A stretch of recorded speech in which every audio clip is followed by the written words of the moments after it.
There we go. All right. Well, good morning, everyone. It's a delight to be with you all, and especially to talk about exploring some of our 12 powers. That's always a wonderful way to connect with this deeper intelligence of the body and the heart and the soul. So, but let's start with an opening prayer. And just after hearing the mission statement and the daily word, it feels like we have been opened in prayer. But I just want to take a moment to let's pause together and open ourselves to that deeper dimension within us, that deeper Christ dimension, knowing that each one of us is spirit in expression, that we're each here to be the one in our lives, to bring peace, to bring kindness, to bring compassion to our world. So if we just step into that knowingness as we move our attention downward in the body and feel the heart, feel the gratitude that's beginning to bubble up from within us.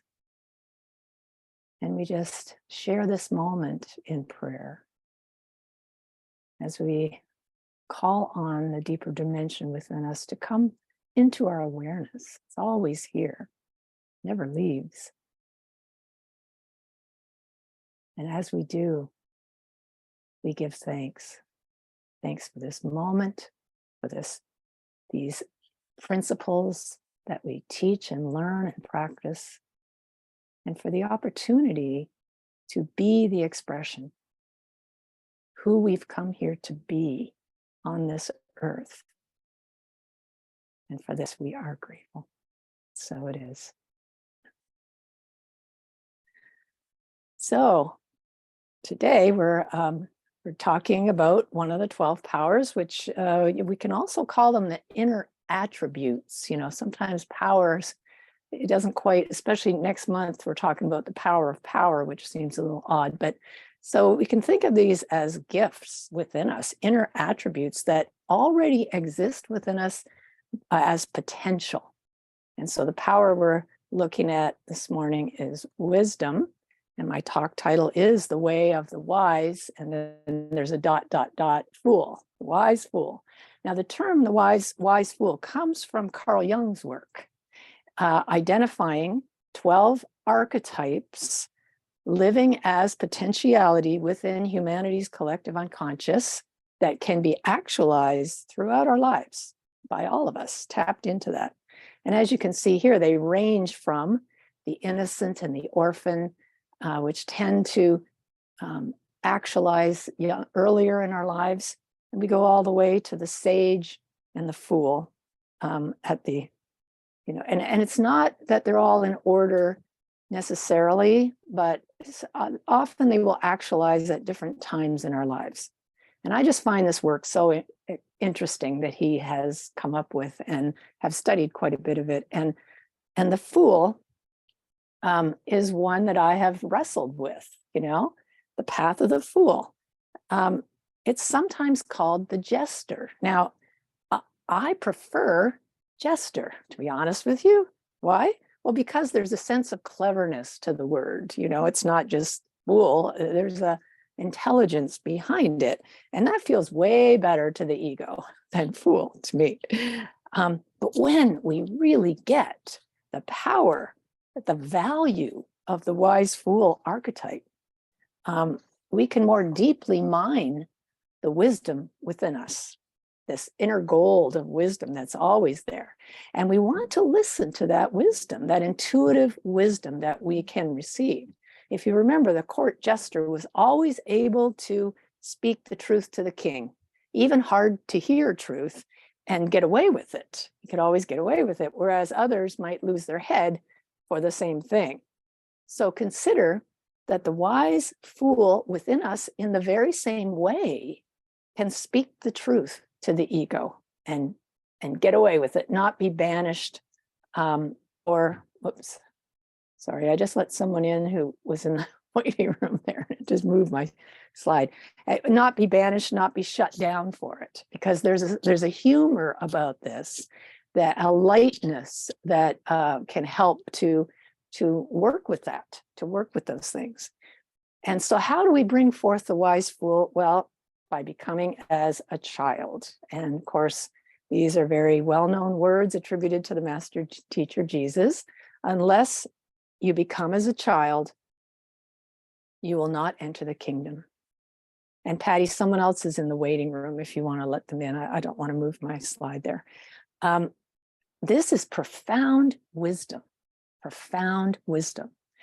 And here's why. You won't have access to the field of infinite possibilities unless you become as a child. And that's how we access wisdom.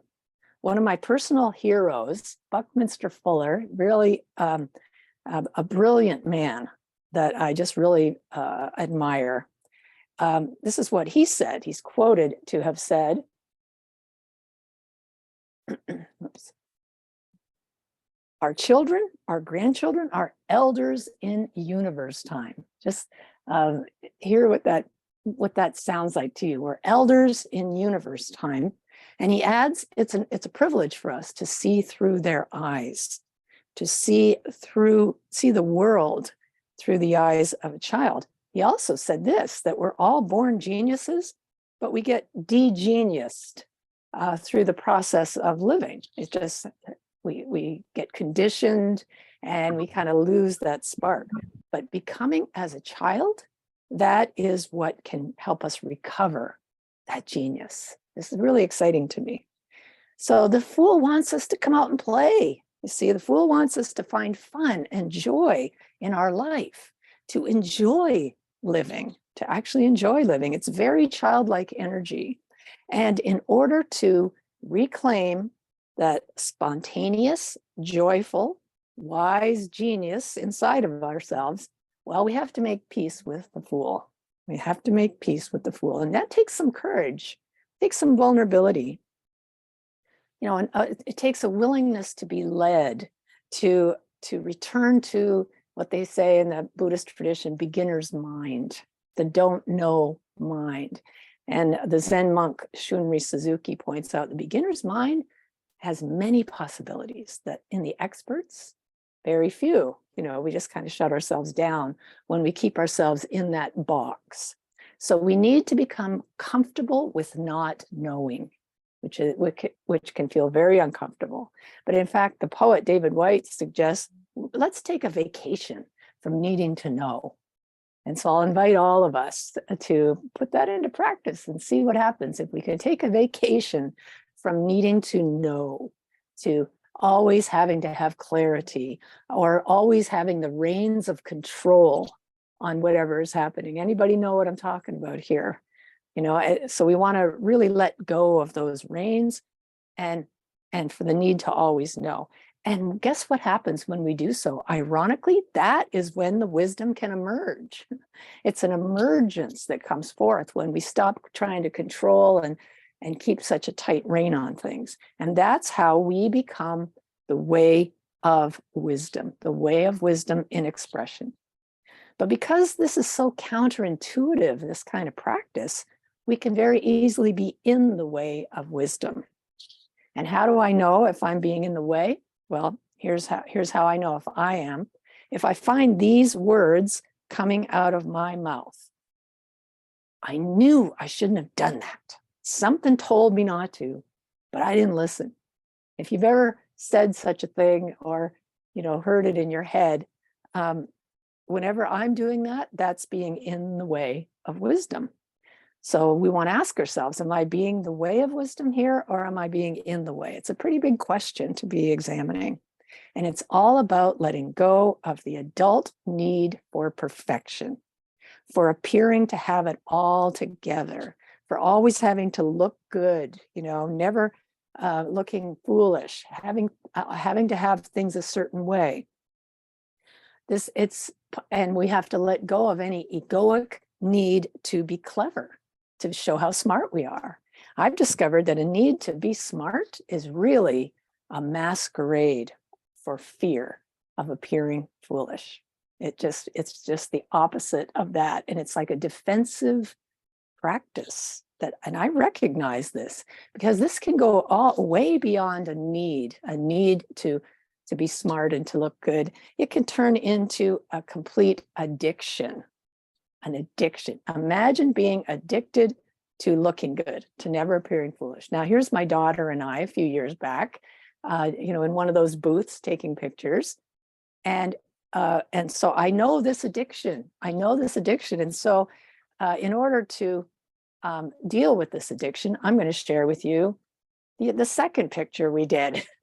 Now, if you're taking a picture with my daughter, there's always one of these too. There's never just one picture. Okay, now we have to do a crazy one. But I don't show this picture very often to people. My daughter and I will giggle over it, but I notice what happens when I show people a picture of me just being foolish and ridiculous and silly.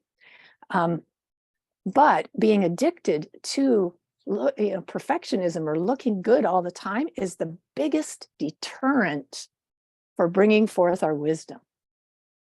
And why is that? Well, because sometimes the intuitive guidance we receive, it doesn't always make logical sense, And so I know in my own life, I have definitely experienced both sides of the coin, being the way of wisdom in some fashion or being in the way.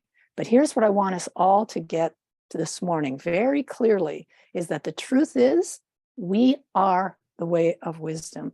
We are the avenue through which divine wisdom emerges in the world. We all have a deeper intelligence and intuitive wisdom within us right now. Maybe our access to it might be a little clogged, that's possible. Nevertheless, every single one of us has a divine connection that can lead us, can show us the way, no matter what is happening in our lives, if we clear out whatever's impairing the flow. That's the caveat. And in our rapidly changing world, with all that's going on in the world, I believe it's vital that we learn to follow the dictates of the deeper wisdom. Would you agree with me on that? This time in our cultural, evolution, it's going to take all of us learning to listen to that truth within us and act on it. Eric Hoffer says, do you say Eric? There you go. In times of change, learners inherit the earth, while the learned, again, we're looking at the don't know mind and the expert mind, they find themselves beautifully equipped to deal with a world that no longer exists. It's a great thing to consider as we look at our educational system and what we have been considering important for our children to learn, and are we helping them come to a world that they're not equipped to deal with through this, avenue. So beginner's mind.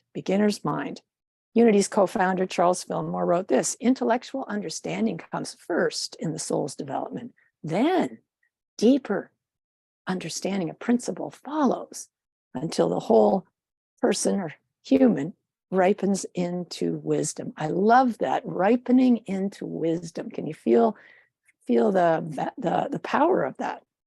But it has nothing to do with aging necessarily, even if you have lots of what my hairdresser diplomatically calls wisdom hairs. It's no guarantee that we have become a wise elder. Granted, as we grow older, we hopefully learn from experience. We increase in wisdom. As Joe Dispenza defines it, wisdom is past experience minus the drama. And that comes when the fruits of our past have been integrated without all the emotional baggage that accompanied it all. But age has no hold on that kind of work. We can do that work throughout our lives, no matter what age we are. Wisdom has nothing to do with IQ, with how many books we've read, how many diplomas we have on the wall. There's nothing we need to get, no seminars we have to take, no sermons we have to listen to, except this one. That wisdom is ours by divine birthright right now, but we have to access it. Now, another one of my personal heroes, Albert Einstein, is quoted to have said, "The intellect has little to do on the road to discovery. There comes a leap in consciousness, call it intuition or what you will, and the solution comes to you. And you don't know how or why. It's just this aha moment. And he really used that in his life. There's an intriguing story about Einstein that was told by one of his students.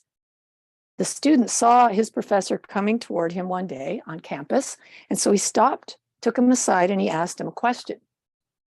And Einstein took an entire answer to an hour, to answer it.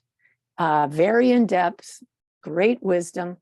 And his student was astounded with the depth of wisdom in his answer. And after he was finished, Einstein said, "Now I have to ask you a question. Which way was I walking when you stopped me?" And his student pointed to the left, going that way. And he said, "Ah, good, then I've already had breakfast."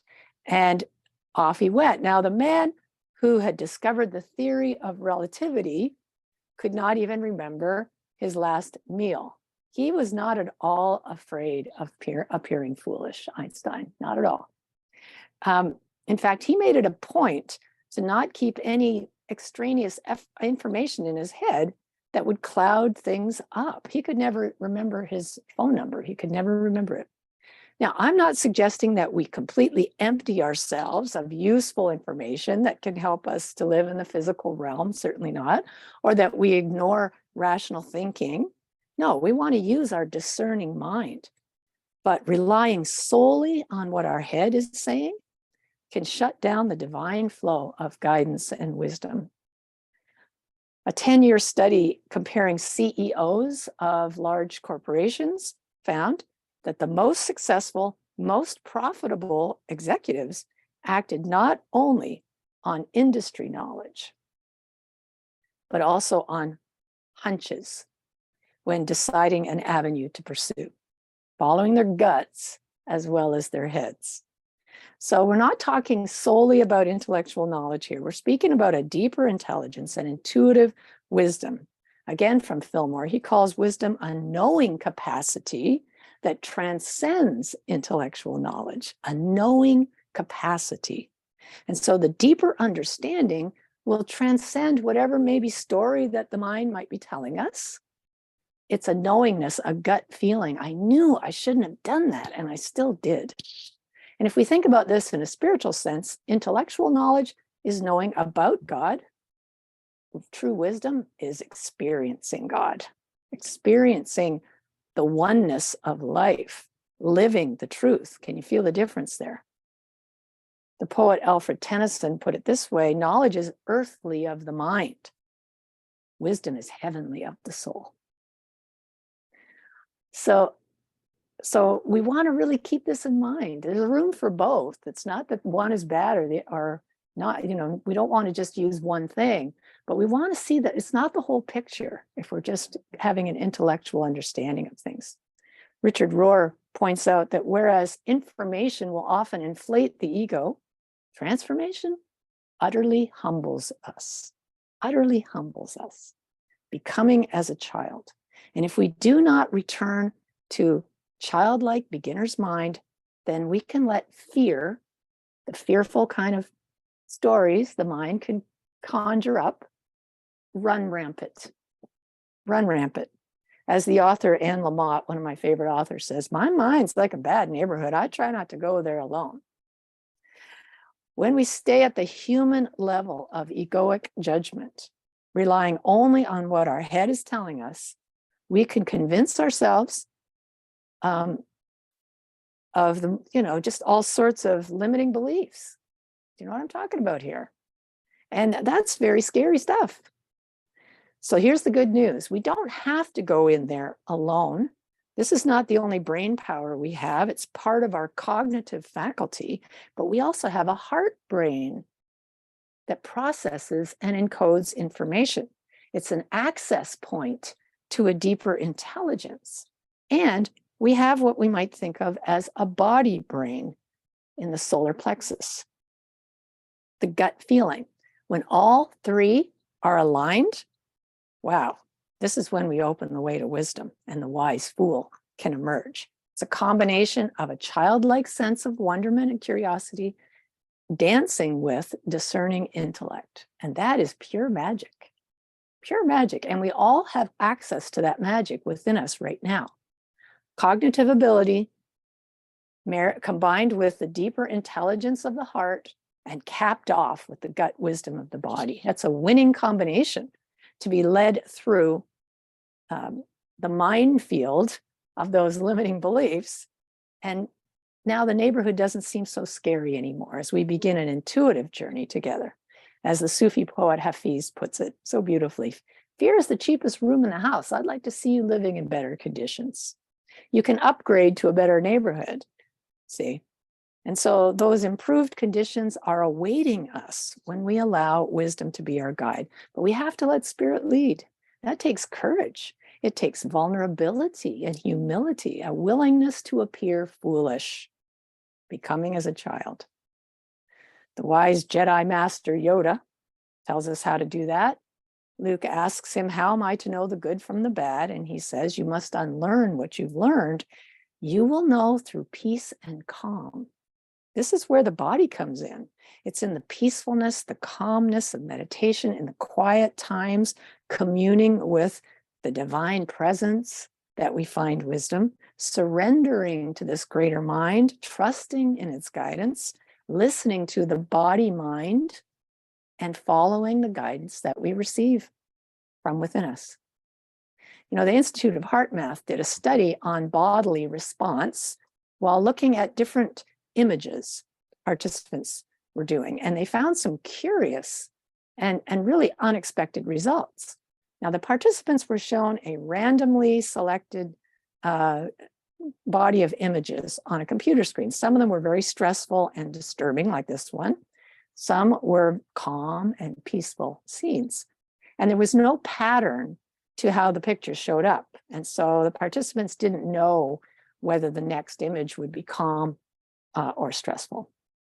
And the researchers predicted, while they were getting this research study done, that there would be an increase in the participants' heart rate whenever they saw the stressful ones. That's what they were testing for.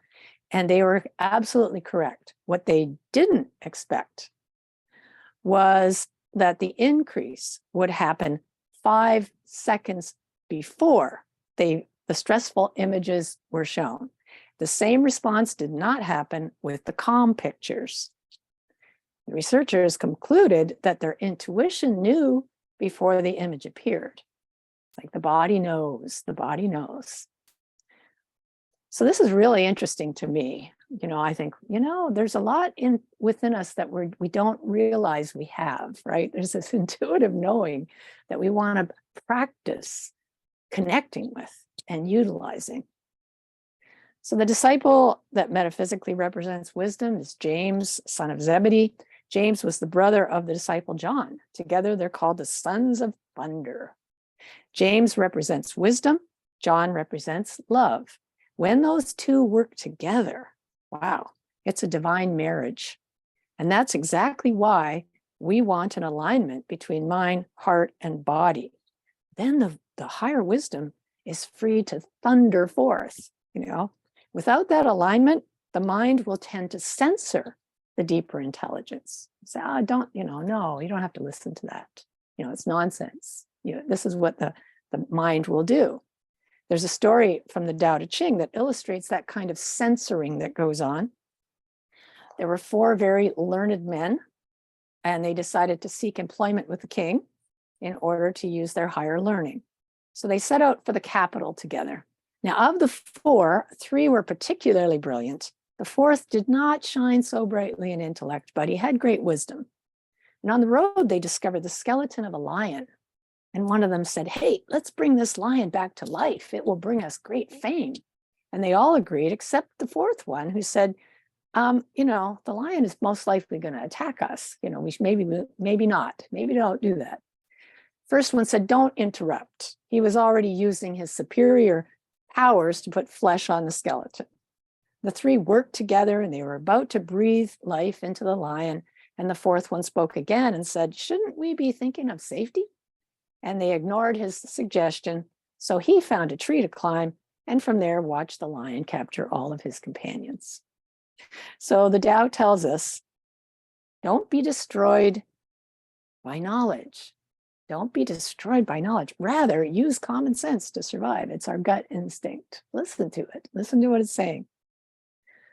In her book, The Language of Letting Go, Melody Beattie writes this: you can think, you can make good decisions, you can make choices that are right for you. Yes, she says, we all make mistakes from time to time, but we are not mistakes. We are not mistakes. We don't have to be intellectuals to make good choices. We each have a gift available to us. That gift is called wisdom. So we are not mistakes. In fact, we are the way of wisdom. So here are some questions to consider about wisdom. First of all, what's your practice to access divine wisdom within you? What do you do? How do you connect with that deeper source? And then how does Spirit speak to you? How do you get your answers? Is it in prayer? Do you see images? Do you hear sounds or voice? Do you feel the presence? Do you get nudges? Maybe through your dreams or through other people. Somebody says something and you go, that's exactly what I was wanting to find out about.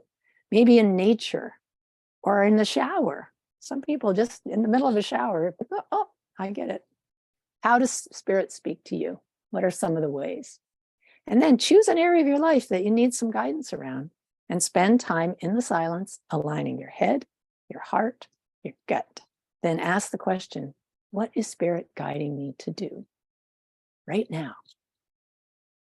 Each of us has access to all the guidance, all the direction, all the inspiration, the understanding that we could possibly ever need if we move into beginner's mind and look at every person, every event with childlike wonder, curiosity, compassionate curiosity, and look to see each one of those things as an opportunity to receive nudges from our inner wisdom.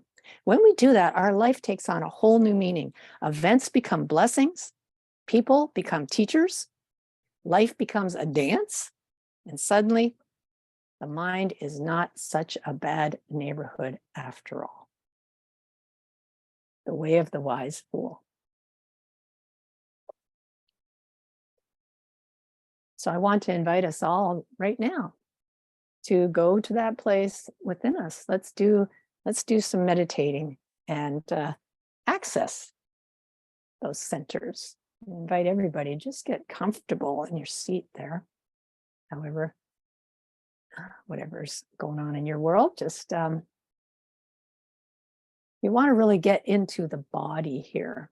It's really important because often I know for me, I live from the neck up very much. And we need to be really mining the gold in the body, right? So we want to sink our awareness deep within the body and just feel the soles of our feet to begin with. Just move your attention to the soles of your feet and notice how they feel. How do they feel right now? Are they planted on the floor, perhaps? Are they cold or warm or tingling? Just really move your awareness to that center, a part of the body. This is our rooted part of the body, right? We want to go to those roots. And then we slowly move our attention upward through the legs. Notice how they feel. And then we move to the trunk of the body. Really plant yourself in your body. Anchor yourself.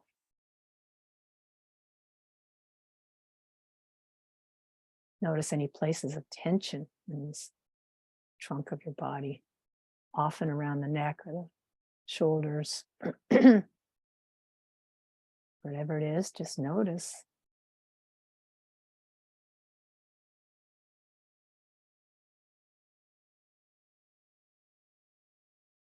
With each breath, just relax and release any tension you find. And if you need to tense up any part of your body and then let it go ahead and do that. Sometimes we don't even know the tension we carry. We move our attention downward through the the arms to the hands and fingers. Notice how your hands feel.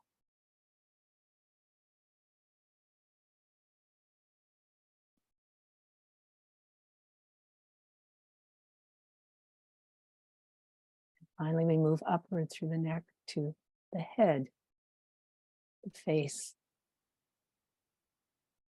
scalp. Notice again the tension. Is there tension around the eyes, the jaw, tongue? Just consciously release as we settle into this now moment and begin to focus on our breath and let that anchor us even deeper. Just follow the breath in and out.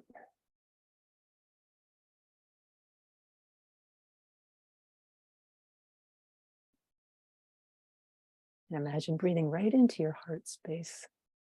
You put your hand on your heart if you choose, if that helps. And now bring into your awareness someone or something that you deeply appreciate. It could be a beloved person in your life or a cherished pet. It could be a place of beauty or a warm, inviting memory. Choose someone or something that can activate a feeling of gratitude.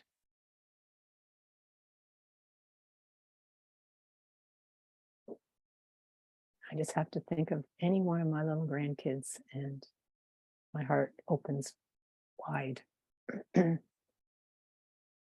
so feel this feeling of gratitude and let it warm your heart and spill out beyond the heart. Let it radiate from your heart.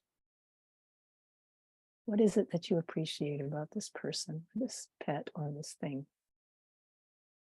And let it grow and expand as you consider that. As you do, it moves throughout the body,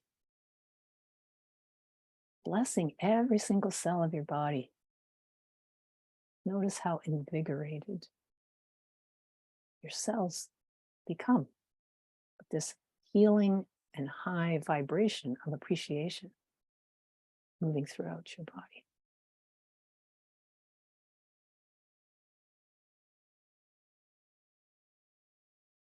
And you move beyond the body as we create a coherent energetic field.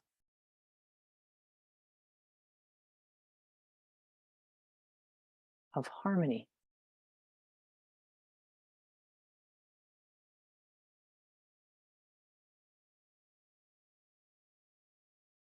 So we open ourselves to that deeper wisdom, knowing that the heart is the portal to connecting to Source. That as we open it wide, it becomes more of a conduit for us.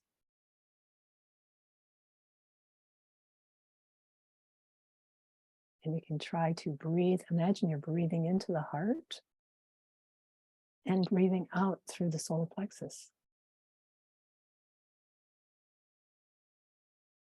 In through the heart, out through the solar plexus.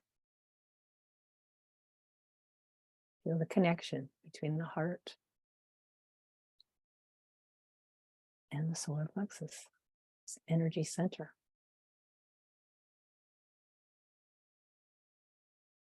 So we give thanks on this day for this amazing connection that we have